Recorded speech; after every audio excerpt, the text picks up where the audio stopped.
I'm Salad, Mint Salad, and I saw Thunderball. It is directed by Terrence Young, written by Richard Maybaum and John Hopkins. If you haven't seen this movie, I will spoil it for you.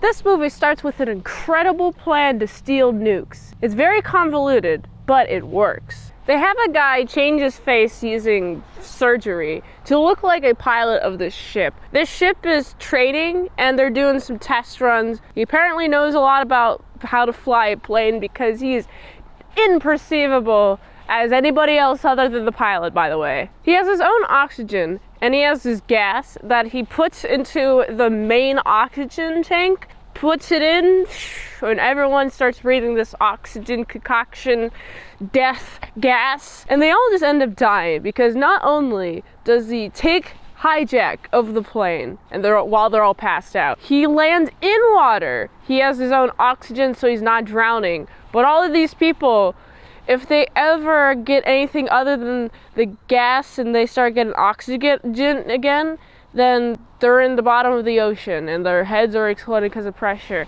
And then he's able to just go swim up and be saved, but that was his plan. But this dude, he asked for more money. And so he gets the money that he was given, and he's like, oh, you're gonna give me more money, right? After, huh?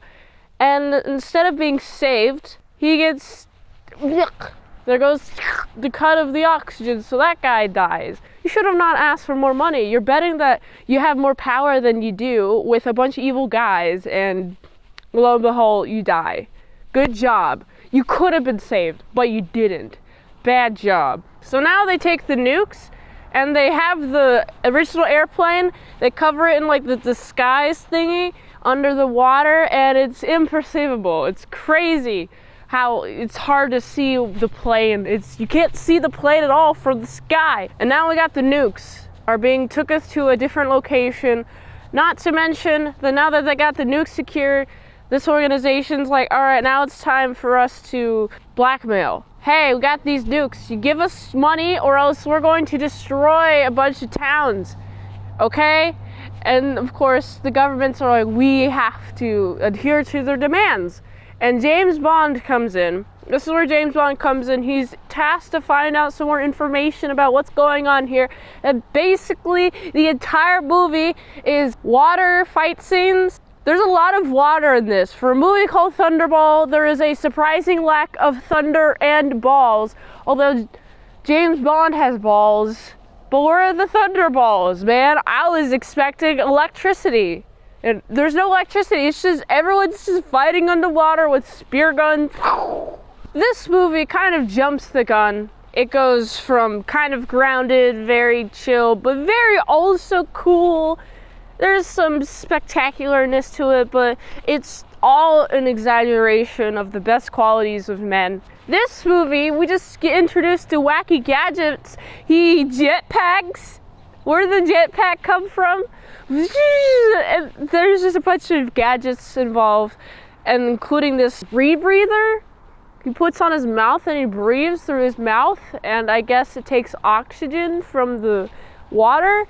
I thought it was only 4 minutes that he could use it for. I see James Bond using that rebreather for longer than 4 minutes. He blackmails a chick to have sex with him. In total, he has sex with 3 chicks. And there's also Domino. She's very interested in getting James Bond, but also is against James Bond. So they have a little bit of a feud during out the entirety of the movie. And honestly, I like Domino. She's cute. I like how Domino eventually goes against Largo. That's the big bad guy. He has a cool eye patch. I like his look. He's very aesthetic.